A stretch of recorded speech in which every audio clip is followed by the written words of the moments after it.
10월 17일 도쿄의 야스쿠니 신사 가을철 정례지사에 재단으로 옮겨지는 나무 명패에 총리 대신이라는 직함과 기시다 후미오라는 이름이 적혀 있었습니다.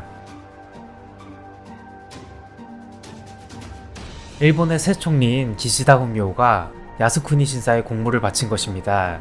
그리고 기시다 바로 이전의 총리를 지낸 스가 또한 이날 야스쿠니 신사를 방문하여 참배했습니다.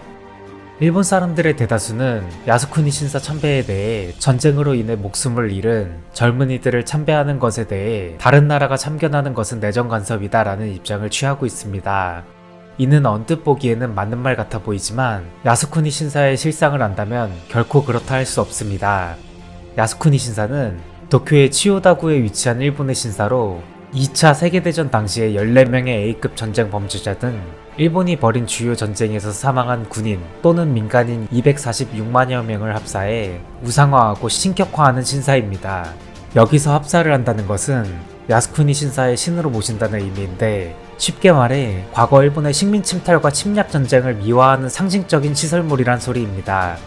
따라서 앞의 말을 다시 해석해본다면 일본이 벌인 전쟁으로 목숨을 잃은 A급 전쟁 범죄자들을 신으로 모시는 신사에 참배하는 것에 대해 당시 침략을 받은 나라가 불만을 표시하는 것은 내정 간섭이다 라는 입장을 취하고 있는 것입니다.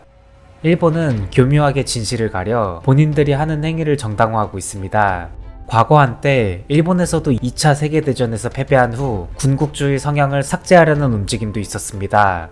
이때 당시 야스쿠니 신사는 메이지 유신 이후 천황의 권위 향상을 위해 일본의 토착 종교를 개량해 만든 국가 신토의 상징적인 시설이었지만 종교의 자유를 방패 삼아 살아남았습니다. 그리고 오늘날에 와서는 일본의 정치가들이 보수층의 지지를 이끌어내기 위해 의례적으로 찾는 정치적인 목적으로 이용되고 있습니다. 이번 기시다 후미오의 야스쿠니 신사 공물 복납 또한 이러한 정치적인 이유로 보여집니다.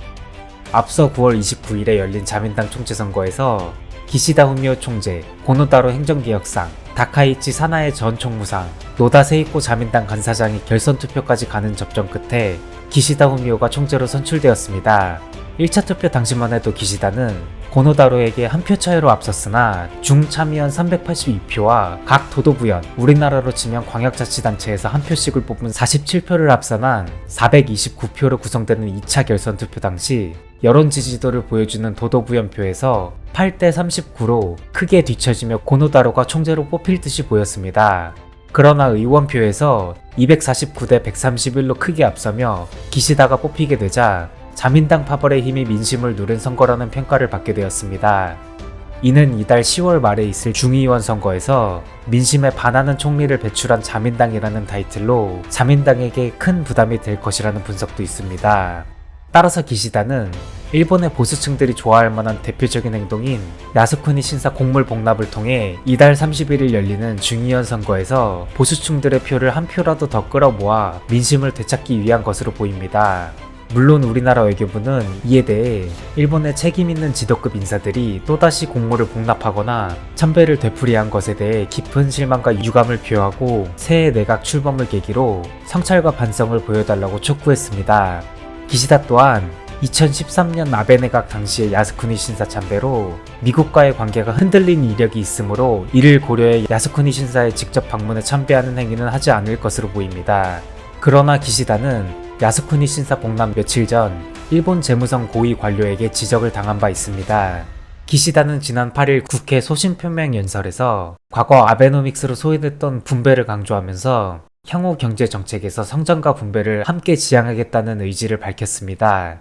이때 기시다는 코로나 경제대책을 강조했습니다. 또한 일본의 경제 전문지 니온 게이자이 신문을 통해 분배 강화를 위해 금융소득 과세 방식을 수정하는 등 조세 개편도 추진할 예정이라고 전했습니다. 아베노믹스 정책이 시행된 이후로 안 그래도 심하던 양극화 상황이 코로나19 사태를 거치면서 더욱더 악화되어 비판이 거세지자 이를 해결하기 위한 것으로 보입니다. 기시다는 각종 지원금 지급 등을 포함해 수백조 원 규모의 대책을 올해 안에 내놓겠다고 장담하였습니다. 하지만 기시다는 11일 열린 중의원 본회의에서 금융소득 과세 정책에서 한 발 물러서며 임금 상승을 위해 기업들의 세금 제도에 대한 지원을 강화하는 일에 먼저 나서야 한다고 밝혔습니다. 금융소득 세율을 조정하겠다는 공약이 불과 며칠 만에 자취를 감추며 분배에 초점을 두겠다는 초기 입장과는 다른 모습을 보여주었습니다. 그리고는 기시다는 아베노믹스를 포함한 새로운 형태의 일본식 자본주의를 강조하며 빈부격차 줄이기에 적극적으로 나서겠다고 주장하였습니다. 이에 따라 정치권이 지원금을 잇따라 추진하자 보다 못한 일본 재무성 고위 관료가 기시다를 향해 쓴소리를 내뱉었습니다.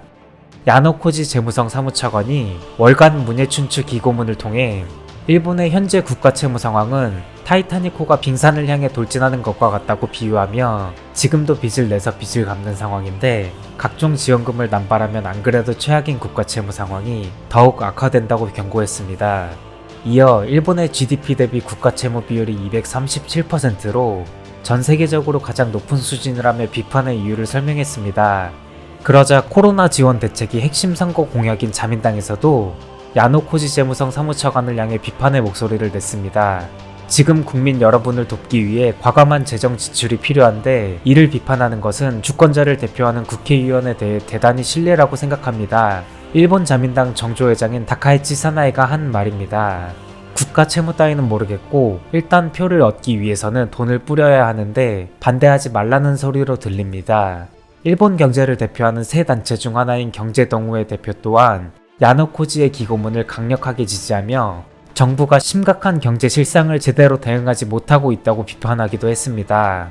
경제동우회 대표 간사인 사쿠라다 켄고는 그 기고문의 내용은 팩트라고 생각합니다. OECD 가운데 가장 낮은 성장률과 생산성을 가진 나라가 이런 상태를 방치하는 것이 좋을 리가 없다라고 말했습니다. 이것은 일본의 국가 채무가 곧 한계에 다다를 것이라는 위기감을 여실히 드러낸 발언입니다. 오늘 준비한 내용은 여기까지입니다. 내용이 마음에 드셨다면 구독과 좋아요 부탁드립니다. 감사합니다.